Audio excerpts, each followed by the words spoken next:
बच्चों, बड़े भाई साहब जहाँ से बाकी था वहाँ से हम करेंगे। मैं पहले पैराग्राफ पढ़ूंगी, बाद में उस पैराग्राफ को आप लोगों को समझाऊंगी। और ज्योमेट्री तो बस खुदा की पनाह, अ ब ज की जगह अ ज ब लिख दिया और सारे नंबर कट गए। कोई इन निर्दयी मुमतहिनों से नहीं पूछता कि आखिर अ ब ज और अजब में क्या फर्क है और व्यर्थ की बात के लिए क्यों छात्रों को खून करते हो। दाल भात रोटी खाई या भात दाल रोटी खाई, इसमें क्या रखा है। मगर इन परीक्षकों को क्या परवाह, वह तो वही देखते हैं कि जो पुस्तकों में लिखा है। चाहते हैं कि लड़के अक्सर अक्सर रट डाले और इसी रटन का नाम शिक्षा रख छोड़ा है। और आखिर इन में सिर पैर की बातों से पढ़ने से फायदा। यहाँ तक पढ़ूंगी। अब यह पैराग्राफ को आपको समझाऊंगी। लेखक के बड़े भाई कहते हैं कि ज्योमेट्री समझने के लिए तो ईश्वर की शरण लेनी पड़ती है। अब ज की जगह हम अजब लिख दिया तो समझो सारे नंबर कट जाएंगे, यानी कि सारे मार्क्स कट जाएंगे।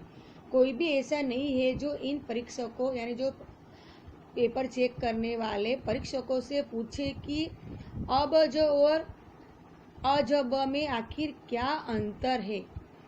दाल भात रोटी खाए या भात दाल रोटी, इसमें क्या फर्क है। मगर परीक्षकों तो परीक्षा से इसमें कोई मतलब नहीं, वो तो सिर्फ वही देखते हैं जो पुस्तक में लिखा होता है। वे तो बस यही चाहते हैं कि लड़के पर एक अक्षर रट ले और इसी रटन प्रणाली को शिक्षा का नाम दे दिया गया है। और इन्हें बिना अर्थ की बातों को पढ़ने से आखिर हमारा फायदा क्या है, ऐसा बड़े भाई साहब छोटे भाई से कहते हैं। आगे का पैराग्राफ पढ़ते हूँ। इस रेखा पर यह लंब गिरा दो तो आधार लंब से दुगुना होगा।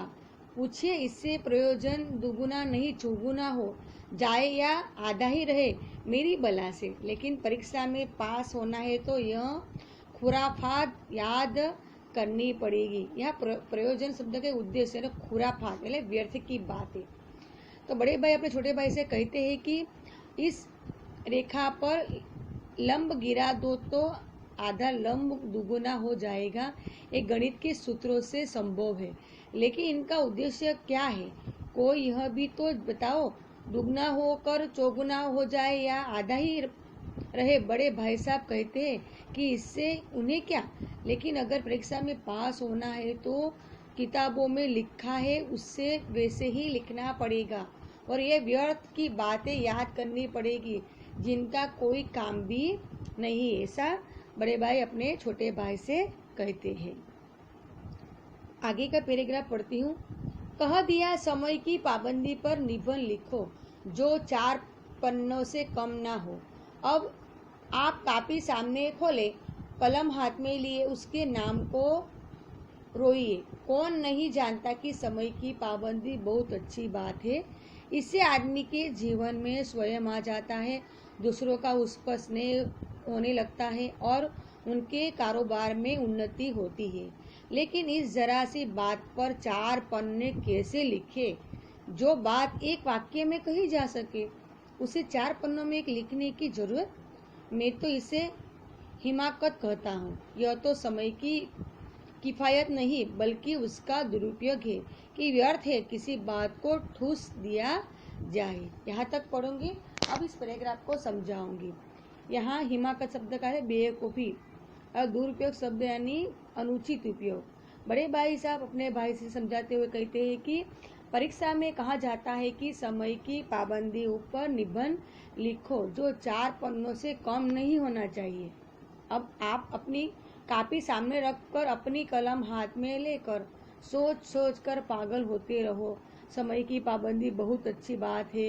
ये कौन नहीं जानता, समय की कदर करने से आदमी का जीवन अच्छे से चलता है, दूसरे उससे प्यार करते हैं और उसका काम भी कभी खराब नहीं होता, वो हमेशा आगे बढ़ता जाता है।